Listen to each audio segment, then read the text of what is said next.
उपचुनाव में नामांकन खत्म होने के बाद बीजेपी और कांग्रेस के समक्ष अब सबसे बड़ी चुनौती नाराज नेताओं को मनाने की है। टिकट वितरण के बाद चारों उपचुनावों वाली सीटों पर बीजेपी के अनेक नेता नाराज बताए जा रहे हैं, तो कांग्रेस में भी चुनौती कम नहीं है। अरुण यादव का दर्द जिस तरह से छलक रहा है, वो अपने आप में बहुत कुछ कह रहा है। मध्य प्रदेश में 1 लोकसभा और 3 विधानसभा सीटों पर नामांकन की तारीख खत्म हो गई है, लेकिन दोनों प्रमुख दलों के सामने बड़ी चुनौती अपने नाराज नेताओं को मनाने की है। सबसे ज्यादा चुनौती बीजेपी के सामने आ रही है।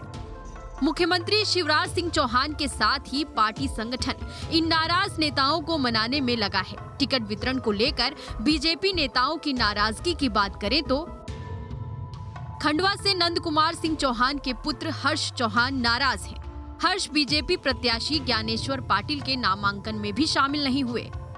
जोबट से माधो सिंह डाबर और नागर सिंह चौहान नाराज बताए जा रहे हैं। पृथ्वीपुर में गणेशी नायक और अनिल पांडे की नाराजगी सामने आ रही है। रैगांव में पुष्पराव बागरी और दिव्यराज बागरी की नाराजगी खत्म नहीं हुई है। कांग्रेस में अरुण यादव को मना लिया गया है, लेकिन वो समर्थक प्रचार से दूरी बनाए हैं। जोबट से कलावती भूरिया के भतीजे दीपक भूरिया ने निर्दलीय नामांकन भरा है। हालांकि बीजेपी नेताओं का कहना है कि पार्टी में कोई नाराज नहीं है।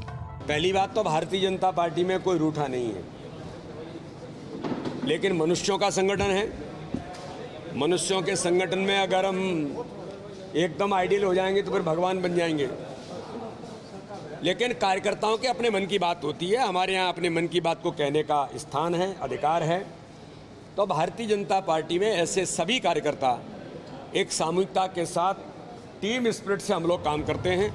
उपचुनाव वाले क्षेत्रों के नाराज नेताओं को चुनाव के बाद सरकार और संगठन में पद दिए जाने के प्रलोभन भी दिए जा रहे हैं। इसके अलावा इन नेताओं को अनुशासनहीनता का डर दिखाया जा रहा है।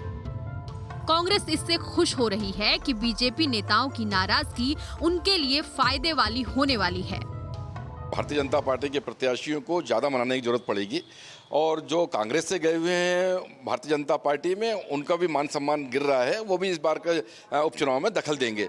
रही बात कांग्रेस में, जोबट में कलावती भूरिया जी के भतीजे जो खड़े हुए हैं उपचुनाव में, वो अभी नामांकन के पहले हमारी परिवार के सदस्य और कांतिलाल भूरिया, विक्रांत भूरिया जी और महेश पटेल जी उनके साथ में रह के कांग्रेस के लिए प्रचार प्रसार करेंगे। कांग्रेस भले ही उपचुनाव में सब सामान्य होने की बात कह रही हो, लेकिन बुरहानपुर के चुनावी मंच से अरुण यादव का दर्द जिस तरह छलका, वो अपने आप में बहुत कुछ कह रहा है।